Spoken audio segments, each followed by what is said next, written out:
Welcome to the CyberWire's Research Saturday podcast, brought to you in part by Collide, endpoint security powered by people.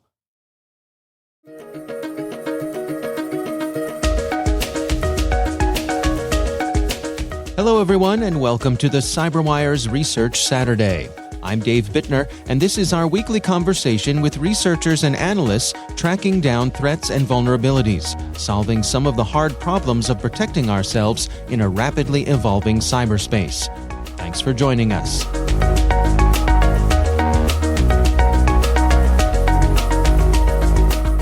The research started as Linux capabilities research and not Docker.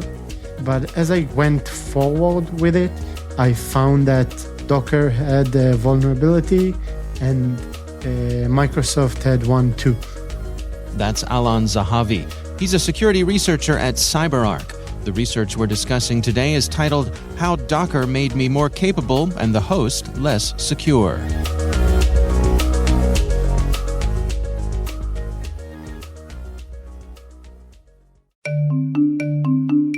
And now, a word from our sponsor, Collide.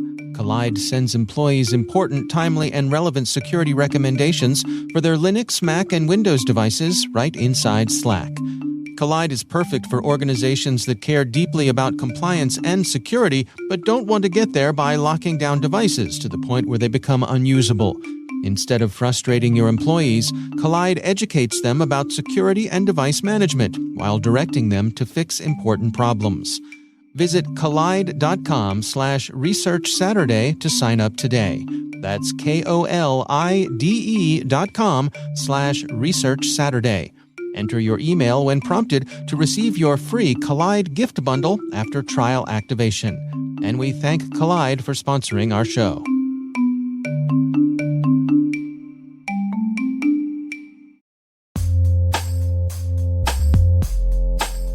Hey everybody, Dave here. We love what we do here at the CyberWire and are proud to be able to provide news and insights that top leaders and decision makers rely on every day.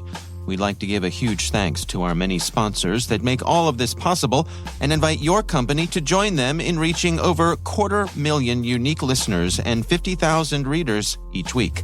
Find out about opportunities to bring your brand and messages to the most influential audience in cybersecurity. Visit thecyberwire.com/sponsorship and join in on the action.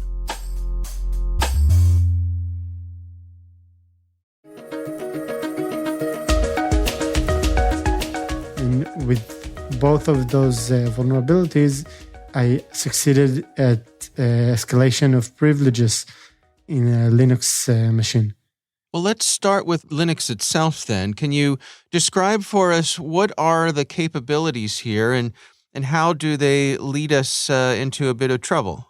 Traditionally, Linux had two kinds of processes. Processes that ran with root permissions and processes without root permissions. Since Linux kernel version 2.2, those permissions were divided into units called capabilities. And each capability granted the process the ability to perform certain privilege operations. So let's take, for example, the mount syscall. Okay, so before capabilities, only root could have mount new images to the file system. Right now, in order to mount this image, a process will need to have the cap sysadmin capability. Even if it's not root, it can be any user with any UID, and if it's got this capability, the sysadmin capability, it can mount every image to any part of the file system. And so what does that mean for us in terms of this vulnerability that you discovered? As I said before, even if you are not root, but you have certain capabilities, you can do certain privileged tasks.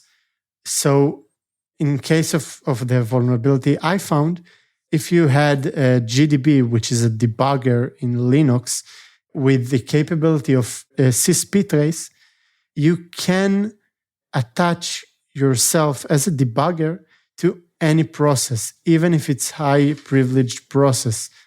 If you had the GDB, if you had access to execute this GDB with this capability, you can do practically anything. You can attach yourself to a root process, which has by default all the capabilities in Linux, and just do anything your mind limits you to. Now, I mean, is this a fundamental flaw in the way that Linux handles this? Or is this a particular thing that you've discovered here? So Linux capabilities, as I said, it's there from Linux 2.2, which is 1999. Okay.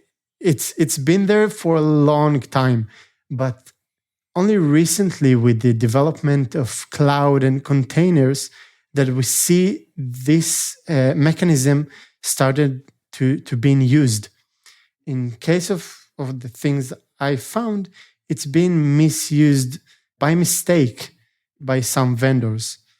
But yeah, every time process asks to perform privileged tasks, the kernel itself checks if this process has the capabilities to do so. If not, it's just throwing an error and said you can't do it, permission error. But if you do have this capability, it just moves on. You know, it's check if you have it, you can do it. If you haven't got it, you can't do it. So how does this affect Docker containers? Okay, so in Docker containers, by default, you get limited capabilities. Because if you had all the capabilities, if the root user from in the container had all the capabilities, it was also the root outside the container. So you can escape it like if there wasn't any container jail. Okay. So right. In this case, it didn't had the ability to escape a container, but because of how Docker managed file permissions at the version that I checked, any user, unprivileged user on the host, not a container, on the host, could have access to files that are saved inside the container. So in theory, an attacker that had both access on the host and the container itself could have done anything he wants. Or he could have crafted any executable inside the container and give it any capabilities he wants, or even setuid capability, and then move to the host, run it from there, and become root, become the most powerful user in Linux machine. Part of what I find really interesting in this research you published is you walk us through the process of how you discovered this. Can you share that story with us? Yeah, of course. So this research started as Linux capabilities. I wanted to find misconfiguration or misimplementation, to be more exact, inside the Linux kernel in order to bypass those checks, those capabilities checks. But as I went forward with the research, I found that the implementation was kind of straightforward. You know, it's if I talk in code, okay, it was only a if statement. Okay, if you got it, you got it. If not, you don't got it. So then I went to search who uses this mechanism, and I found that Docker uses it a lot. Then I scanned over 2,500 Docker images from Docker Hub, and found that Microsoft released few images that had that GDB file with file capabilities, which gives any user that execute this GDB the capability to attach itself to any process. Again, even root processes. And that was the first vulnerability I found in this research. Then, in order to execute this GDB, we needed the permissions, classic Linux file permissions. And after looking at the files and directories that Docker engine produce when you pull an image from Docker Hub, I saw that one of the directories where the image is saved allows any user to execute any file from within this directory. And again, then I took the image I downloaded from their website, the Microsoft image, and using low privileged user on the host, all I had to do is just find the path and then execute the file. From then on, I was root actually. That's it. Yeah. Yeah. That's enough, right? Yeah, I think that's enough. That's kind of everything. It's like the holy grail for Linux attackers, Right. And I'm imagining you sitting there, at your workstation and kind of, your eyes opening up and wondering to yourself, wait a minute, is this really what I think it is? It's exactly as you said. I worked and I tried to execute it, and I was like, nah, it shouldn't work. No way. And then I just press enter and it worked. And I was sky high. I went to my colleagues and said, oh my God, I found it. That was what I was searching for. Right. So is this a matter that you sort of alluded to this earlier, that, this feature was introduced into Linux back in the very late 90s. Was it kind of sitting around because, back in the 90s, nobody was thinking about cloud environments the way that we do today? I think that it was lying around because people didn't want to use it. It messes things up. It's not easy as either you privileged or you're not. This kind of mechanism gives you the ability to create a least privilege environment. And as I said, it messes things up. And when you talk about cloud and containers, you have to do it.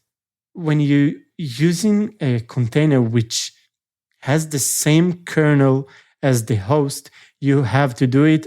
And if you do not do it, the attacker will have, easy attack surface. So that is why, in my opinion, clouds and containers uses the Linux capabilities more than the traditional Linux machines. People should have more thinking about this mechanism, so people will use it more. Because if more people will use it in its correct way, the machine will be much more secure. Because, for example, take the ping command, okay? It's not like this anymore because they changed it, but it used to be a setuid binary. So every vulnerability you had in a ping, which all it does is send an ICMP packet, okay? Mm-hmm. If you had a vulnerability there, you became root. But with capabilities, if you found a vulnerability in ping, all you had is like you can send more ICMP. You can build a raw socket, and that's it. You wouldn't become root. You will have more privileges, but you're still not root. You're still not the most powerful user in Linux. I see. You're limited in what you can do within ping itself. Yeah. Yeah. And that's not the case here. No. Again, the GDB, which is, again, a debugger with the capability to attach itself to root processes, it gives you the ability to attach yourself to root processes and change the stack and change the memory and change the code flow, okay, the running flow. You can do anything. You can inject shellcodes and just change the register that points to the next instruction and just run this shellcode. So that's why it's so dangerous to have this capability on that executable. So where do we stand now in terms of Docker itself? They've updated this. Where are we? Yeah, so the file permissions that I talked about regarding to the Docker vulnerability, it was fixed, I think, a few months ago. So that's fixed, okay, but that's just one vulnerability. So Microsoft fixed their vulnerability also. But it doesn't mean that this escalation of privileges is not there anymore. Okay, so Microsoft and Docker did what they had to do. But it's now the task for the IT teams and the system administrators to update Docker engine and to update the images, and they need to scan their machines, their servers, so they know for a fact that this kind of vulnerabilities are not there anymore. Is there anything to be done on the Linux level itself of limiting, Linux's ability to do this? I don't think so, no, because this mechanism is supposed to make things more secure. And when you use it right, it does make it more secure. It's right for everything. If you misuse something, it will be dangerous. But when you use it correctly, it's great, really.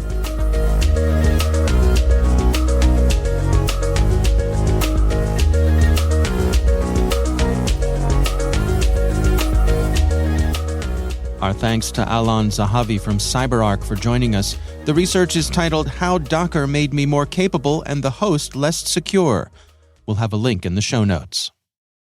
Thanks to Kolide for their sponsorship. If you have Slack, Kolide is the perfect solution to improve endpoint compliance while educating your employees about device security. Try it out for free at kolide.com/researchsaturday.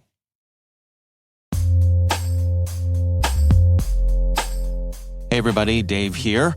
We love what we do here at the CyberWire and are proud to be able to provide news and insights that top leaders and decision makers rely on every day.